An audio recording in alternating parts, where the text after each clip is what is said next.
All right, you should have 3 documents in front of you. The direction sheet called Fluency, How to Determine Words Per Minute, my handwritten notes, and the repeated reading chart for Gracie's first reading of How Do Dinosaurs Go to School. If you've started reading the article on fluency, you may remember that there are 3 parts to fluency: rate, accuracy, and prosody. So these are the three concepts that we keep in our mind when we think about whether or not our students are reading in a fluent manner. The measure here that we are looking at specifically is rate and accuracy.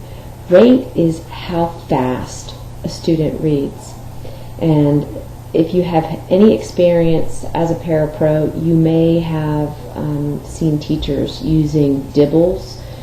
And I think what people are saying about the dibbles measure of fluency is that it doesn't focus as much on accuracy as it does on rate. So they keep encouraging students to read faster and faster, but rate is not the only part of fluency. You have to take into consideration the accuracy. Are they reading these words correctly? And then prosody, which is sort of what we consider the music of language as it's being read aloud.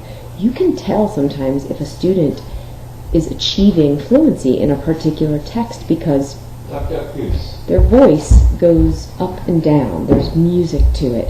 Whereas if a student is reading something and he or she does not understand any of it, sometimes you get what we call a staccato kind of reading, like the dog went to the... You can tell that they're reading word by word, but the prosody, the musical sense of words being read aloud gives us a real indication of whether or not the child is understanding what's being read. So I'm going to teach you a way to measure fluency, focusing in on the rate, which is how fast the text is being read, and the accuracy. And you have some experience working with the accuracy because you focus in on accuracy when you do a running record, and we've already done that this summer. So that's a brief introduction to what a fluency check entails.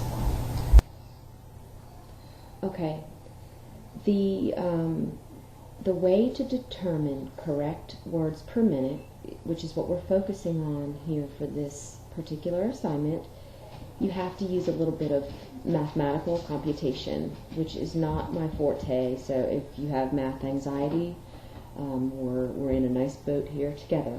But I want to walk you through what I'm going to be showing you next, and I need to give you some background knowledge about this math so that when I begin explaining it in the next section, which kind of moves pretty quickly, I want you to understand what the numbers mean ahead of time, okay? So similarly to a running record, the first thing you're going to want to do is you need to know how many words are in this particular passage.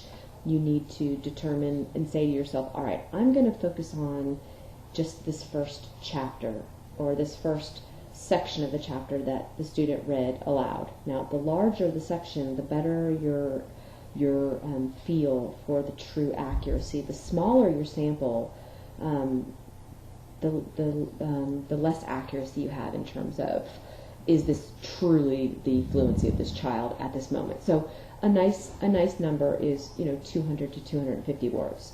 So number of words in the passage we counted is 250. Then you count student errors. Now, I use the word miscues. This was something that was online. I don't like the word errors because it means they did something wrong. Miscue is just, hey, they're learning how to do this, and these are the ways that they didn't quite match up with the text yet, but here it is, and it's already here, and it's in the word. It has the word errors, that's fine. So the difference between a running record and a fluency check is whether it's a significant miscue or not. It does not matter for fluency. You count everything that is different from what appears in the text. Okay, so you're going to count the total number of miscues, significant or not. Repetitions you still don't count. Okay, that is just simply rereading the same text over again. So you're going to count the number of errors. This next line is simply showing you I need to figure out how many words were read correctly. So you take, in parentheses, you see 250 minus 10. all you're doing there is going back to the previous lines and saying, okay, 250 is the total number of words, subtract 10, which is the number of miscues, and that gives us that 240. All right, the next section of this, you're going to have to do some multiplication. You're going to see the number 60. All we're doing there is using 60 because there are 60 seconds in 1 minute. Okay, so we're going to multiply by 60.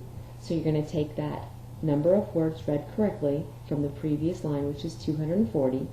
You're going to multiply it by 60, and this is we do this because we're dealing with units of time. Fluency is partially about time.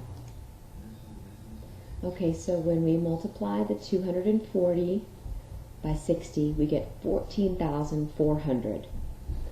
Then we have to go and count how many seconds did it take for this particular student to read those 250 words. And normally we would measure and we'd say, oh, okay, well, it took her 1 minute and 40 seconds.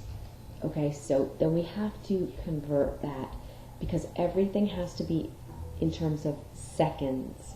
So we take, if it was 100 seconds, if it was 1 minute and 40 seconds, 1 minute is 60 seconds.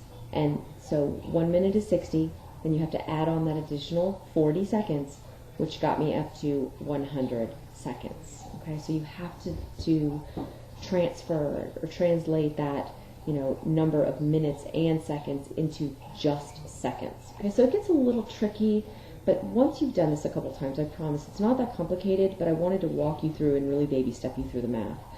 Then the next step is you divide.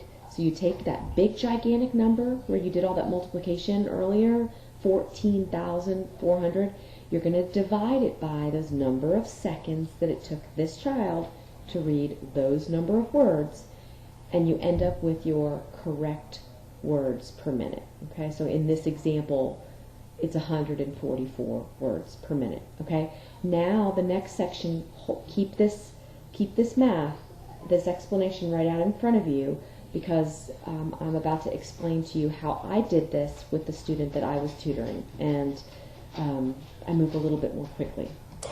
The first thing I did, following the directions, I counted the number of words in the book. There were 200 words. Next, I multiplied the number of words by 60, and that gave me 12,000. I timed Gracie. She read the book in 4 minutes and 34 seconds. I had to convert that to total number of seconds. So 4 minutes times 60 seconds equals 240 seconds. I add the leftover 34 seconds, and I get a grand total of 274 seconds. The next thing they want you to do is divide the total number that you got, which was 12,000, divided by the total number of seconds, and then that gave me 43.79, and I went ahead and rounded up on that. So I got a grand total of 44 words per minute. All right, and for the correct words per minute, which is really what we want to focus on, because they can read tons more words per minute and make 20 miscues, so we really want to focus on the correct words per minute.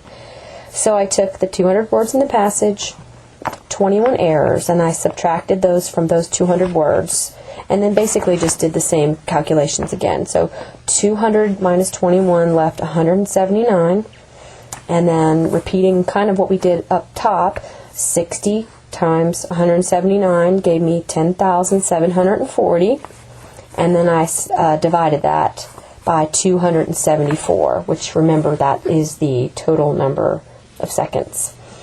And that gave me 39.9. I rounded down, and so that gave me 39 correct words per minute. So for this first reading, I used this repeated reading chart, and I just filled in the basic information at the top, the name of the book, her name, the date, especially the date. That's a good thing to put so that you know when you started. And then the number of words correctly read in 1 minute. The first time was 39, and then the second time around it was 109, which we had really worked on this book, so she improved tremendously. So down at the bottom, you start on trial number 1, and I put the date below it to show what date we did that first fluency reading, and then I just used the chart and I put a little dot at 39 correct words per minute, marked it, and then the next time for number 2, which was on May 23rd, I put the 109 correct words per minute. This is a really great tool to use because you can scan this in and put it on a website, or email it to parents to show them some very clear assessment data about how their students are doing, how their children are doing. So that should help you out for what you're expected to do with your own student. And on yours, I haven't finished my reading with Gracie, so we have one more fluency reading to do this summer. But you should have 3 when you're done, and then you'll send me the results of that and put the recordings on your website. Good luck.